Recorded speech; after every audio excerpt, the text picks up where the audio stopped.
和离奇的故事。第8章，返魂香3。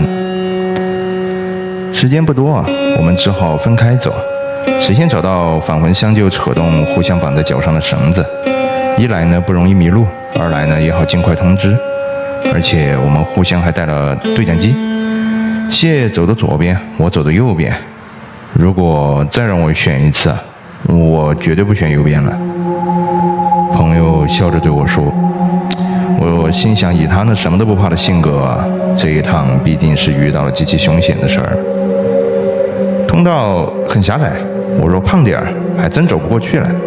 大概走了20米之后，右边出现了一个不长的台阶，每一级台阶都凹凸不平，踩上去的感觉很怪异。不过光线很暗，我也就没有多去留意了。当走下台阶的时候，我感到了前方有不寻常的亮光。果然，在台阶下面的房间尽头，一位类似于木乃伊似的生人打扮坐着的骸骨，身上有一个黑色的木盒子。我猜想这应该就是了，马上呼叫谢，但声音很嘈杂，可能信号不好，他听不到。我只好拉动了一下绳子，而且自己去拿那个盒子。我不是傻瓜，当然先用东西试探性的捅了捅。很好，应该没什么机关。盒子很沉，应该是金属制的。我很奇怪的是，这个盒子并没有看到外面有锁一类的东西。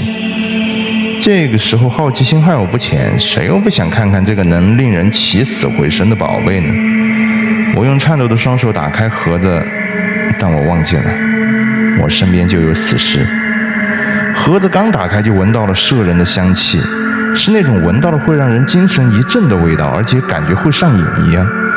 我一看盒子里面，一块如鸡蛋大小的光滑物体被4条龙嘴牢牢镶嵌着，盒子里面还刻着好像印度文字一样的东西，看来就是它了。我高兴地把盒子关上，放到背囊里，全然没有留意到后面有东西正在慢慢朝我爬过来。这时对讲机响了，我暗骂，这玩意儿不需要的时候反而灵光了，马上接通。谢在里面着急地喊道，你是不是拿到了？拿到之后千万不要打开啊，赶快出来。为什么不要打开？我刚说完，忽然感到后面一阵凉风，下意识回头一看，居然身后站着数个形同僵尸、手持古代兵刃的战士。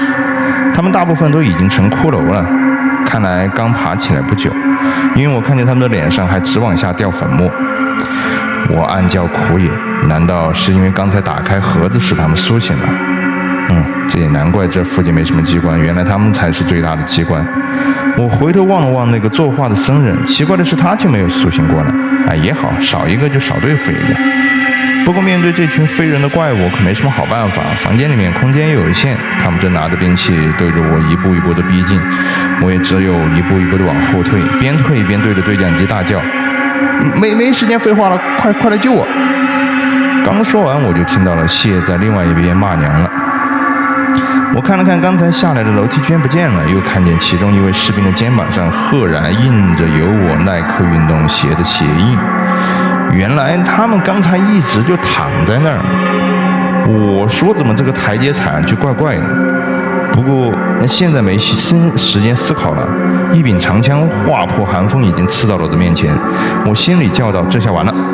忽然听到砰的枪响，长枪落地，那个怪物猛地回头，其中一个骷髅脑袋马上随着第2声枪响被轰得粉碎，掉在我手上。我赶紧扔掉，那手感真的很恶心。你来得真及时啊！开始我看着他们还以为是你亲戚呢。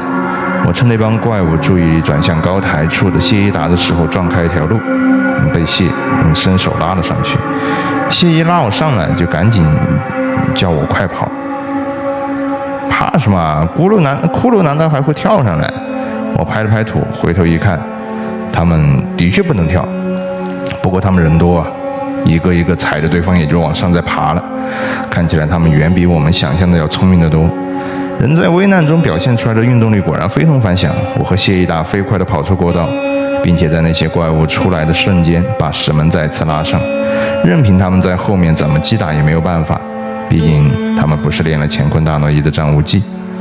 我和谢一达累得一下就坐在了地上，我指了指门，那些到底什么东西啊？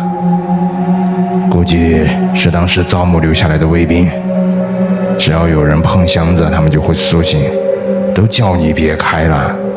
要不是你拿到箱子了，真不想救你。谢一达责备我，我自知理亏，只好笑了笑。返魂箱的力量果然很强，我们得马上离开。你把它搬离了原来的地方，很快这里就不得安宁了，不走的话就没机会了。谢拿出了一个类似遥控器的装置，按了下上面的按钮，我们等着被拉上去。我看了看表，刚好离2小时还有5分钟。但是我们并没有如计划一般被拉了上去，谢按了几次都没反应，看来机器出故障了。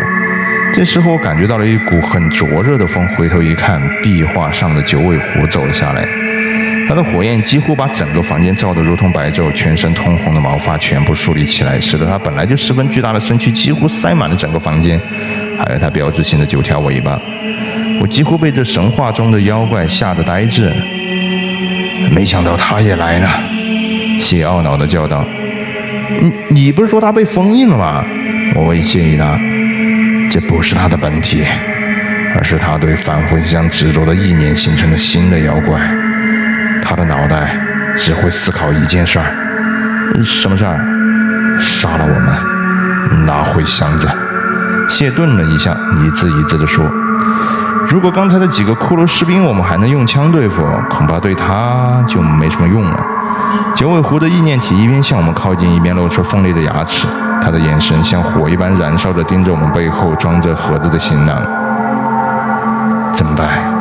这鬼石和机器又坏了，我们只能硬撑到机器自动把我们拉上去了。谢一达无奈地说：“你认为我们能扛5分钟？”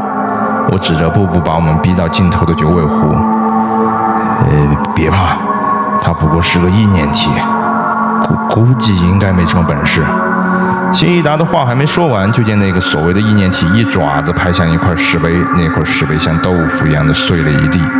我们俩吞了口唾沫。我已经可以清楚地感觉到他对返魂箱的热情了。我身边的我衣服的边角已经开始微微的冒烟了。你不是很了解这个墓室吗？想想办法呀！我拉着谢一达的衣服，谢一达迅速打开我的行囊，从里面掏出一件半圆形的透明物体，并且从自己口袋里也拿出了同样一块。两下一合并，居然发出洪亮的撞击声。他手中多了一块圆形的透明玉盘。和氏璧！我惊呼道。谢一达没有理我，只是口中念道：“希望管用。”接着将它朝九尾狐扔了过去。你疯了？那是和氏璧吗？是，不过已经没用了。里面那块返魂箱已经被我用掉了，要不然我也醒不过来。不过，希望这个和氏璧能够暂时安抚下暴躁的九尾狐的怨灵。果然，九尾狐的意念体对于和氏璧很感兴趣，他的怒火平息后，身材也缩小了不少，就如同一只猫在玩耍玩具一样，把和氏璧叼来叼去。还有2分钟啊，希望他别发觉。我看了看表，时间过得真慢，2分钟如同2年一样。我知道这比喻很俗，但的确是这样。还有10秒。谢一达长长舒了一口气，我们也听到了头上机器发动的声音了。正当我感觉绳索一紧，九尾狐忽然发现我们要离去似的，猛地冲过来咬住了谢一达的腿。我啊的一声叫了起来。的确很奇怪，被咬的谢一达没什么反应，我倒是叫了出来。只见他从腰间拿出随身的砍刀，一下把自己的腿砍掉了。奇怪的是他并没有流血。我们目送着狂暴的九尾狐在下面怒吼，谢一达的残腿也被他扔到了一边。你没事吧？一边上升，我一边问着他。谢一达只是满脸的无动于衷，从鼻孔里哼出一个字。我们2个人迅速的上升，终于逃离了洞口，但恐怕我们没有想到还有客人在欢迎我们。刚上去就是当头一棒，我被打晕了过去。醒来的时候却发现人还在洞边，不过早已被五花大绑。谢一达自然也比我好不到哪儿去。我看了看旁边的人，居然有好几个好像似曾相识。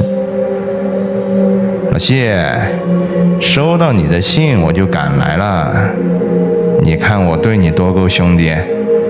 其中一个身材矮小、戴着茶色眼镜的中年人冷笑着对谢一达说：“我终于想起来了，他们就是当年和我一起见证谢一达死亡的人。谢一达说给他们也寄了邀请信，不过不是说他们没胆量来吗？”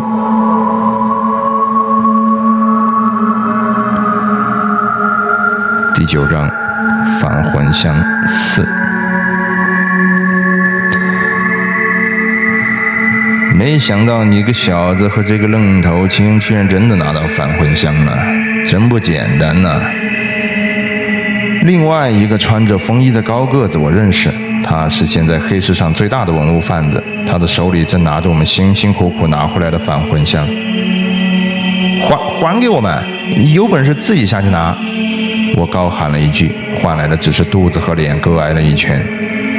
别冲动，谢一达劝道，随后厉声喊道：“你们不是就要返魂香和和氏璧吗？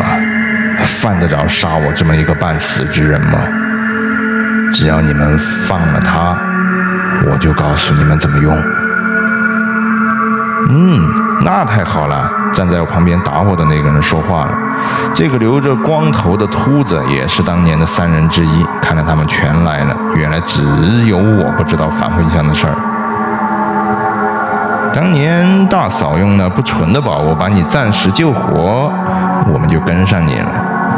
你和大嫂还真不愧是我们这一行的翘楚啊！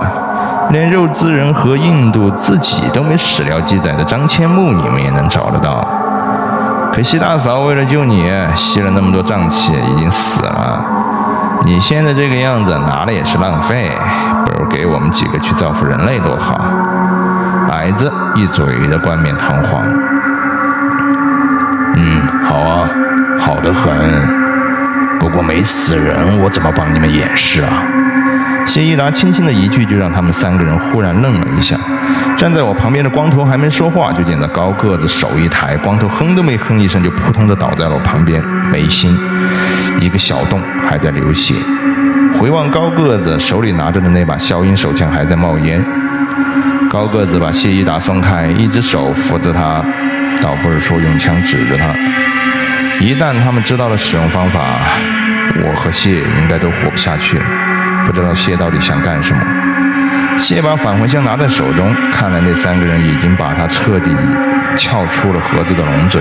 现在这块形同黑玛瑙一般的宝器彻底摆在了我们面前。